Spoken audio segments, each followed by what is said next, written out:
Oi gente, tudo bem com vocês? Hoje a nossa apresentação é sobre o significado da docência e o ensino da arte. Escolhemos fazer um vídeo, justamente para não sobrecarregar o celular de ninguém, nem o nosso, em si, e também para ter esse material disponível a qualquer momento, porque às vezes a gente reseta o telefone ou acaba apagando sem querer um áudio que é importantíssimo para uma avaliação ou para retomada de algum assunto, então escolhemos essa forma de apresentação. Deu certo em uma outra disciplina e queríamos fazer novamente, E outra que deixa a gente um pouquinho mais próximo de vocês. Eu vou falar o nome das integrantes conforme a sequência do nosso vídeo, tá bom? Então, primeiro vem Giane, eu, Melina, Lilian, Gladiele e Edilane. Bora lá? Olá, boa noite a todos. Como foi dito, iremos falar sobre o tópico 6, que é o significado da docência e o ensino da arte. Além de abordar o ponto de vista prático, teórico e pedagógico, ou seja, é ver as transformações curriculares na área de ensino da arte e como o aprendizado é adquirido com os educadores. O significado da docência é a formação dos professores. Qual a função de exercício desse professor? Se ele é qualificado, se está habilitado no ensino da arte? Como esse professor ministra suas aulas? Pois há toda a preocupação com a estrutura e processo de ensino, e de aprendizado de seus alunos. O papel da arte na escola. Além de estimular o pensamento, é ter sensibilidade, ter expressão crítica, fazer a desnaturalização do olhar sobre a arte. O que é desnaturalização desse olhar? É refletir como a arte está inserida dentro da sociedade, que tipo de conhecimento ela traz nesse ensino, Como ela está inserida no currículo escolar, E como ela é vista pelo professor que ensina, o aluno e a sociedade, Ver como ela está inserida, como ela se desenvolve, A arte e a cultura, são habilidades que são desenvolvidas em diferentes tipos, como a música, como teatro, pintura, poesia, fotos, esculturas e entre outros. São capacidades adquiridas pelo homem como membro de sociedade e além de nos influenciar nos pensamentos que tomam formas e ideais sobre a cultura e que nos ajuda na construção social e também para a construção de valores. A metodologia e objetivo da arte. A educadora Ana Mãe Barbosa fala sobre o ensino da arte, Para que ele não seja só mais uma disciplina, ela desenvolveu um método de ensino, que é sobre abordagem triangular. Esse tipo de ensino é composto por 3 pilares, são eles: conhecer a história da arte, o fazer artístico e saber apreciar uma obra de arte. O conhecer histórico é você ver a trajetória, como foi desenvolvida a arte, o fazer artístico, ter aquele olhar, Quando você trabalha com a arte, você se desenvolve, você entende a arte. E o apreciar é você ter todo um cuidado com aquele trabalho, Por mais que a gente não entenda, a gente tem que ver que o artista, ele quis transmitir algo. Ela tem esse cuidado de explicar sobre o ensino da arte, E o que é ser professor de arte? E para que serve a arte? O ser professor de arte é ter o compromisso de trazer uma formação rica em conhecimento, ampliando olhares e fazer com que seus alunos tenham uma formação cidadã, né? E que esse conhecimento seja um elemento essencial para o ensino da arte. Os principais motivos de ensino da arte na educação básica é a grande importância do patrimônio cultural da humanidade, é o compromisso social pedagógico com a educação, a preservação e a construção desse patrimônio cultural. E por que disso? Porque são um conjunto de características que faz parte do nosso cotidiano, tanto social e escolar. São eles o processo de valores, são normas, são os significados, os rituais e as formas de pensamento que contribuem para a sua existência da cultura humana, né? E além disso, a arte ela também é uma linguagem, pois ela tem a representação da imaginação, o símbolo, a expressão de sentimentos e a sensibilidade, né? E a arte, como elemento essencial, ela serve para a construção do conhecimento no processo educativo. O professor de arte é um elemento mediador entre a arte e o estudante, independente da faixa etária. O professor, ele que irá apresentar as várias formas de arte, né? As atividades que serão propostas para o desenvolvimento da disciplina. Como? Quais são essas atividades? Desenhos, pinturas, trazer filmes, esculturas, fotografias, tudo que represente o conhecimento artístico apresentado, né? E por que a arte no currículo escolar? Por quê? Qual é a justificativa? A justificativa é que ela faz parte da construção de habilidades motoras, percentuais e pensamentos de valores, né? Então, isso tudo engloba na construção social desse aluno, né? E também tem o compromisso social e pedagógico, como eu já disse, que é na formação integral como cidadão, e com os princípios de ética, política, estética, tornando capaz de se expressar, compreender as relações entre as partes e entender a arte como uma forma diferente de conhecer e interpretar o mundo.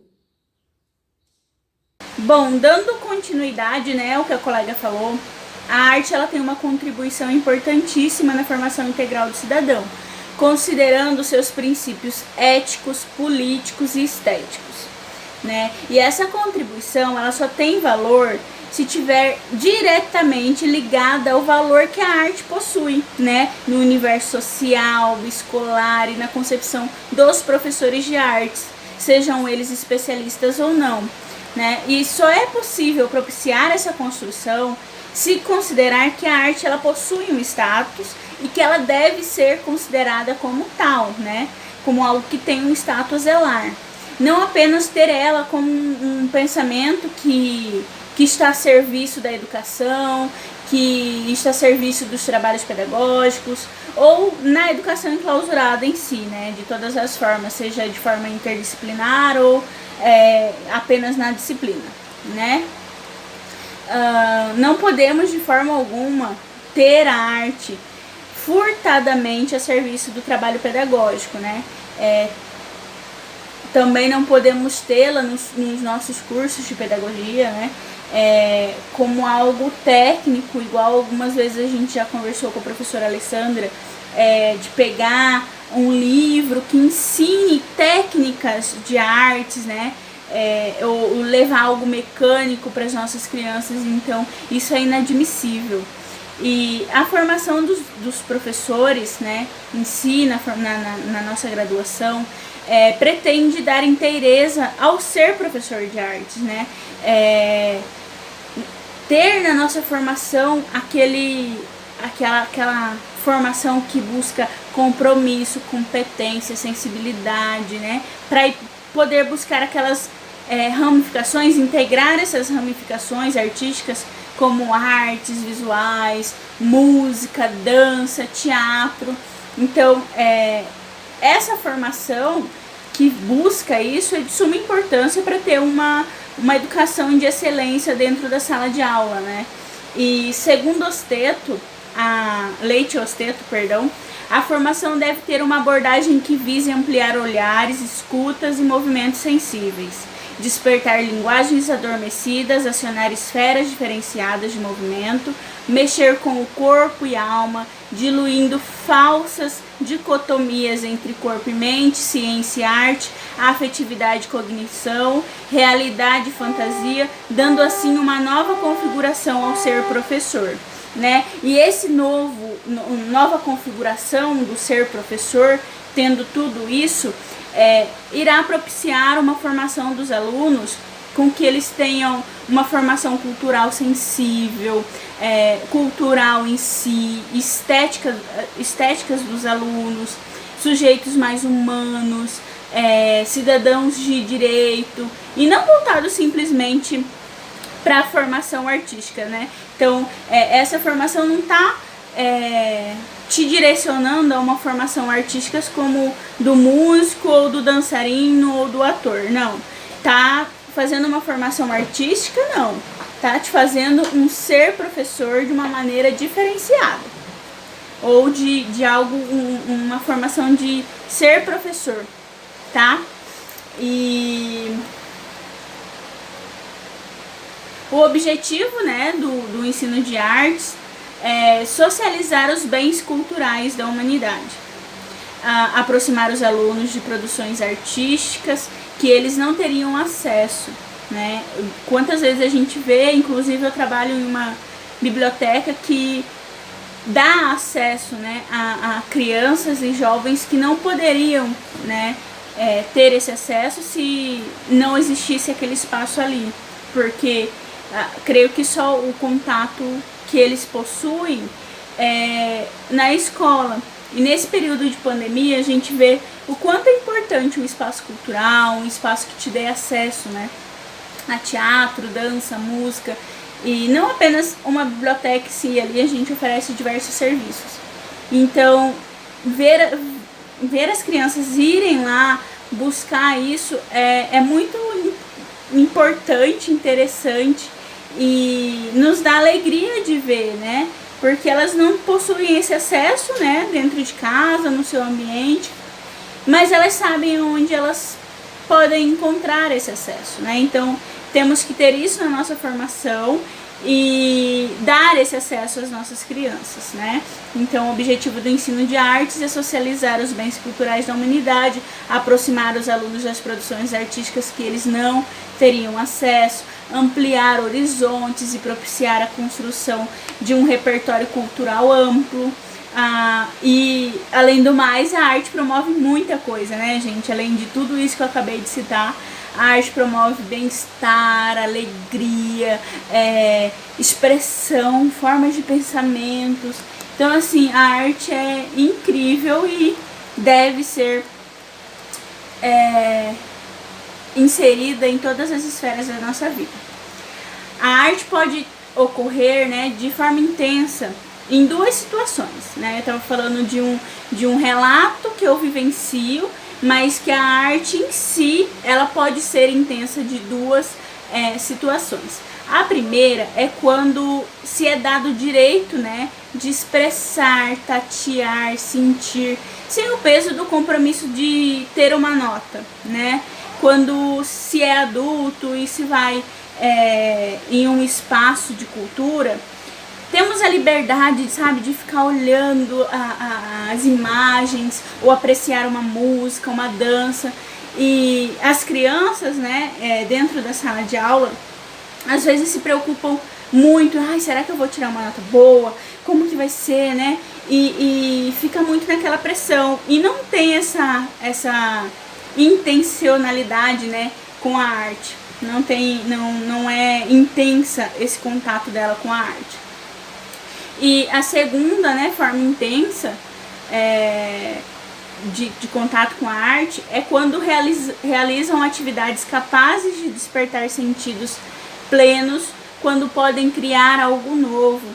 Então, a criança, quando ela cria, ela fica encantada, porque fui eu que fiz, né?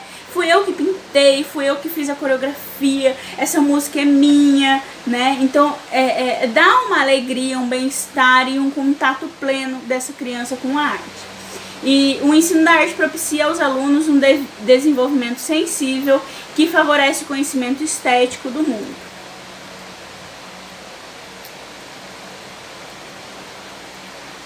Tal alcance só é possível com práticas consistentes, né?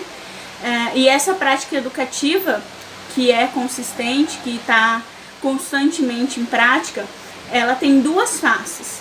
A primeira face é a conservadora, que comporta o ensino do conteúdo que foi aprendido pelo professor ou com alguém. A inovadora contempla o ensino enquanto fonte de criação que permite dominar os conhecimentos artísticos, promovendo mudanças e transformações. E no decorrer do nosso trabalho, né, iremos esmiuçar o substrato teórico e metodológico da arte. Então as meninas irão falar toda a parte metodológica do ensino de artes. Olá pessoal, agora eu vou dar continuidade falando para vocês um pouquinho sobre a primeira representação gráfica da criança, que é o desenho. Como que essa primeira representação, ela apresenta o desenvolvimento da linguagem gráfica e da escrita da criança. A gente vai trazer essa compreensão, como é importante compreender essas significações dos desenhos para o ensino da arte. A criança, ela traz nos desenhos, através dos desenhos, a sua percepção de mundo, e isso é muito importante. Só que dentro dessas percepções tem significações, e é importante para o profissional de educação compreender essas significações. Vários autores, eles escreveram sobre o desenho infantil, e a gente vai utilizar 3 desses autores, que é o Lowenfeld, o Piaget e a Merleau-Ponty, e onde eles dividiram essas significações, essas representações gráficas das crianças em fases. Eu vou começar falando para vocês sobre a Merleau-Ponty. Ela dividiu em 4 fases o desenho infantil. A primeira fase é o realismo fortuito, que é a representação do objeto como uma totalidade. A criança, ela está preocupada em ocupar o espaço, é o primeiro contato dela com o desenho, com o lápis, com o papel. Então ela fica preocupada com... a única preocupação dela é em preencher todo aquele espaço vazio.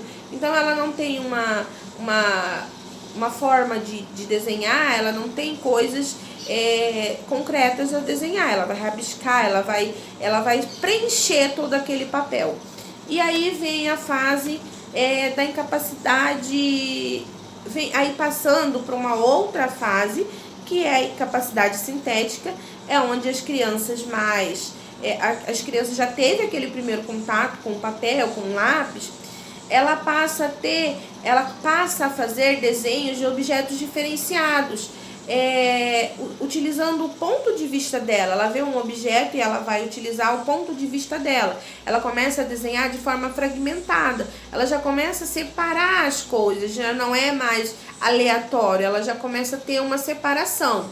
E aí na outra fase é a do realismo intelectual, onde ela já consegue fazer uma distinção momentânea daquele objeto que ela quer colocar ali no papel. Então ela já começa a fazer separações, mas ela começa a fazer os desenhos usando uma realidade que ela já consegue compreender, são compreensões momentâneas daquele momento onde ela está desenhando. Então ela já consegue desenhar separadamente. E aí na outra fase vem a fase do realismo visual, que é um aprimoramento do realismo intelectual. A criança já tem uma noção do que ela faz, ela tem uma intenção, os elementos são mais visíveis, você consegue distinguir o que ela realmente quer passar no desenho, o que ela quer desenhar, ela já consegue fazer aquela separação e ela já consegue distinguir cores com o objeto. Tipo, uma árvore as folhas são verde, o caule é marrom, ela já consegue fazer essa distinção. Então ela já consegue fazer, ela já consegue construir a representação daquele objeto de acordo com o que ela vê. Essas são as 4 fases que a Merleau-Ponty nos traz, e eu vou falar do Piaget e do Lowenfeld, que são os dois autores que têm uma visão bem mais parecidas, e que eles dividem as fases muito por igual. Então eu vou falar rapidamente dos dois da mesma forma. Já o Lowenfeld e o Piaget, eles dividiram as fases dos desenhos em 3, que são as famosas garatujas, que também são divididas em 3 etapas, que é a garatuja desordenada, que são os traços inconscientes e prazerosos, onde as crianças ela tem o primeiro contato com o lápis e com o papel, então ela risca desordenadamente, só querendo preencher aquele espaço vazio. Já na garatuja ordenada, as crianças elas já conseguem fazer tentativas de traçar círculos, ela já consegue fechar esses objetos, e ela não está ultrapassando o espaço da folha, ela já consegue fazer os desenhos no meio, no centro e de forma ordenada. E já na garatuja nomeada, ela consegue desenhar objetos para significar a figura humana, para conseguir o desenho já representa algo, ela consegue fechar esse desenho, ela já consegue fazer de forma mais ordenada, representando algo. Já na fase pré-esquemática, ela apresenta formas reconhecíveis, representa ela sabe o que aquele objeto está passando, e ela consegue representar no papel o objeto que ela está olhando, ou seja, já consegue iniciar um processo mental ordenado, ela já consegue ordenar o que ela pensa com o que ela desenha. E na fase esquemática, ela começa a organizar os desenhos, a ter uma evolução da representação da figura humana, ela já consegue fazer esse desenvolvimento, ela consegue desenhar uma pessoa através de figuras geométricas, ela já consegue distinguir as cores, ela já consegue saber os espaços dela, e ela já consegue fazer essa diferenciação. A única coisa que diferencia do Piaget para o Lowenfeld é que no final o Piaget traz para a gente o pseudonaturalismo, que é onde a criança já utiliza as cores de forma consciente, ela abandona o desenho de forma espontânea, ela já consegue trazer objetividade e realismo no desenho dela. Então, a sobreposição discreta, com profundidade, ela já consegue ter uma noção a mais do desenho, e o desenho passa a ter mais sentido. Então, assim, essas são as fases que tanto o Piaget quanto o Lowenfeld eles dividiram para poder fazer essa diferenciação das fases do desenho das crianças e conseguir fazer com que as crianças tenham essa representação, e fica mais fácil para os educadores conseguir fazer essas significações dos desenhos. É isso, pessoal. As autoras, elas se baseiam na teoria das múltiplas inteligências de Gardner, ou seja, para elas, os desenhos das crianças estarão divididos em 4 movimentos que não são estáveis e nem definidos, e sim eles serão influenciáveis de acordo com o meio sócio-histórico em que a criança está inserida. O primeiro movimento, ele ficará caracterizado pela ação versus a pesquisa versus o exercício. O que seria tudo isso? É quando a criança começa a dar seus primeiros rabiscos, ou seja, fazer por fazer. Não tem ainda aquela intenção, ela faz somente pelo prazer. São desenhos, rabiscos espontâneos e aleatórios. Sabe quando a criança sai pela casa rabiscando tudo? Rabisca tudo que encontra pela frente, rabisca parede, rabisca chão. Então, ela ainda não tem a intenção, ela está fazendo somente pelo prazer. É a fase desse primeiro movimento. Ou seja, é quando surgem as famosas garatujas, que são aqueles desenhos que não têm um significado simbólico. São os rabiscos espontâneos e incontrolados. Eles somente começarão a criar formas posteriormente. Aí depois elas começarão a desenhar coisas mais complexas. E a representação desses desenhos, ele vai variar e ser estimulado de acordo com o ambiente externo no qual a criança está inserida. Partimos então para o segundo movimento, que ficará caracterizado pela ação versus a pesquisa versus o exercício versus a interação versus o símbolo. Notaram que ampliou mais um pouco? Enquanto que o primeiro movimento só haviam três relações, o segundo movimento já fica relacionado com 5. Mas esse segundo movimento, ele nada mais é do que a continuidade do primeiro. Ou seja, no segundo movimento, as crianças já começarão a dar formas e nomear os seus desenhos. Eles já começarão a ter algum sentido para elas. Além de nomear os seus rabiscos, os seus desenhos, elas também já conseguirão relacioná-los com alguma coisa. Mas o adulto ainda não conseguirá interpretar aquilo que a criança tentou desenhar. Para ele ainda ficará meio sem nexo. Esse movimento ele também é conhecido como simbólico. É a fase em que a criança irá representar os objetos, as ações e os conceitos. É nessa fase que a criança começará a desenhar as primeiras figuras humanas, ou seja, vai surgir os primeiros desenhos com figuras humanas, mesmo que soltos no ar, vagos assim, desenhos vagos, porém já começarão a surgir as figuras humanas. Eles só não terão ainda muito sentido, né? Porque é a partir do terceiro movimento que os desenhos das crianças eles irão ter coerência. No primeiro e no segundo movimento, elas ainda não usam de sua criatividade, mas a partir do terceiro movimento, ela começará a usar sua criatividade e posteriormente os seus desenhos terão coerência. Olá, boa noite. Nosso seminário falará sobre 4 aspectos do significado da docência e o ensino da arte. Sendo assim, iremos falar sobre 4 movimentos a serem compreendidos. Como a minha colega Gladiele já falou, são 4. Eu citarei o terceiro e o quarto. O terceiro é caracterizado pela ação, pesquisa, exercício, interação, símbolo, organização e regra. O quarto é caracterizado pela ação, pesquisa, exercício, interação, símbolo, organização, regra, poética e pessoal. O movimento da representação da adolescência, ou seja,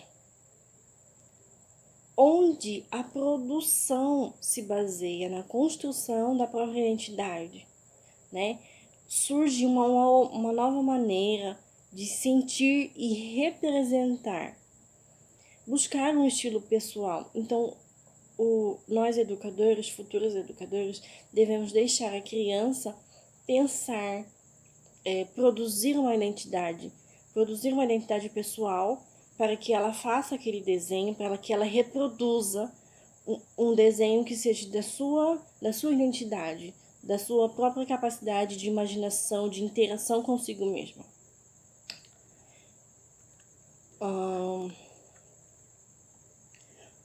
A autora cita assim: Pilar de 1996, ela diz assim: o desenho é uma criança, nos permite aprender sobre o modo de pensar e sobre as habilidades que possui. Ou seja,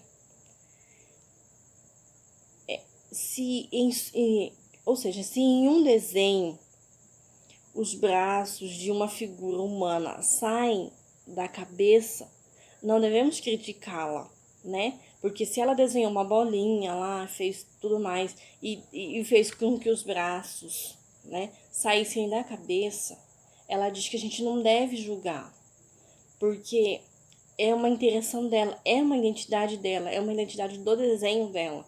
Então a gente não devemos interferir. E pensamos que esse esquema corporal foi um que ela desenhou dentro de si e se reproduziu no papel.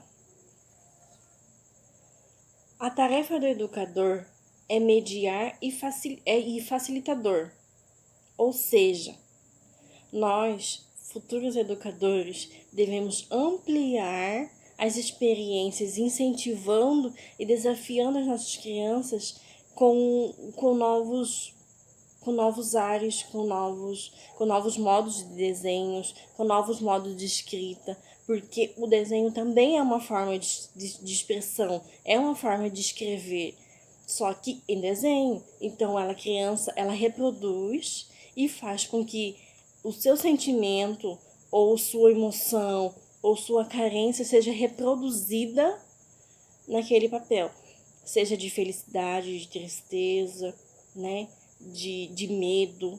Ela vai reproduzir ali naquele papel, ela vai criar uma identidade e vai fazer aquela reprodução daquele sentimento dela no papel. Outra coisa que Pilar diz, que ela cita no texto, né, que é uma autora que a Ana Mãe Barbosa cita no capítulo 6, a Pilar diz assim, de 96, é importante o professor de artes visuais de educação infantil e das séries iniciais compreender os sistemas de desenho e de escrita em seus níveis de construção e apropriação. Ou seja, o objetivo desse conhecimento é passar para a criança algumas interações. Não se trata apenas de etiquetar a criança ao invés de desenho, escrita. Porque é assim, se ela desenha, eu falo para ela, por que não escreve? Sendo que ela está expressando tudo aquilo que ela poderia escrever, ela está reproduzindo na forma de desenho. É uma forma de escrita, é uma forma de se expressar. Então, a gente não devemos etiquetar,